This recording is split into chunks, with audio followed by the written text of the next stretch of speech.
At ngayon naman, alamin naman natin ang update sa panahon mula sa ating weather lover na si Amor La Rosa. Magandang umaga sa iyo, Amor. Magandang umaga rin sa iyo, Sandro. Good morning, Pilipinas. Ito na po ang latest sa lagay na ating panahon. Marami-rami pong bahagi ng ating bansa ang makakaranas ng maulang panahon ngayong araw na ito dahil po sa umiiral na ITCZ na bahagya nga pong umakyat.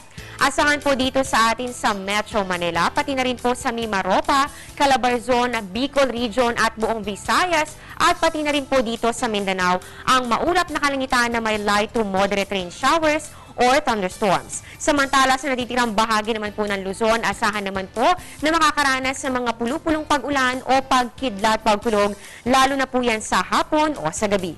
Samantala, dito po mismo sa Quezon City ay makulimlim po ang kalangitan. Ano kayang ibig ipahiwatig nito? Alamin po natin yan sa Project NOAA ng DOST.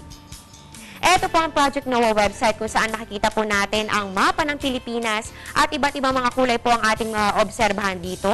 Ang mga kulay na ito po ay may corresponding percentage dito sa ating color scale. So, sa Luzon, dito po sa portions of Central Luzon, pati na rin po sa Metro Manila, Calabarzon, maging dito po sa Mimaropa, meron po tayong 60 to 90% chance of rain. So yan po ay malaki-laking porsyento, so maghanda po tayo ng ating mga panangga sa ulan kung tayo po ay lalabas ng bahay. Ganon din naman po dito sa may Bicol Region na meron naman pong 60 to 80%.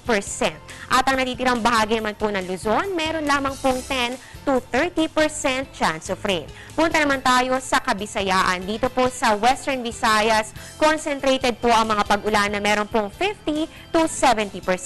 At dito naman po sa Mindanao area, pinakamalaki na po ang chance of rain dito sa may Zamboanga Peninsula na meron po nga 50 to 70% chance of rain. Para po kayo mismo ay makita mga detaling ito, puntahan lang po ang aming website sa www.panahon.tv at dito po makikita rin ninyo ang link para po mapuntahan ninyo ang Project NOAA.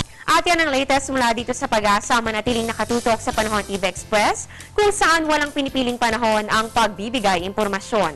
Ako po ang inyong weather lover, Amor La Rosa. Balik sa iyo, Sandro. Weather lover Amor La Rosa.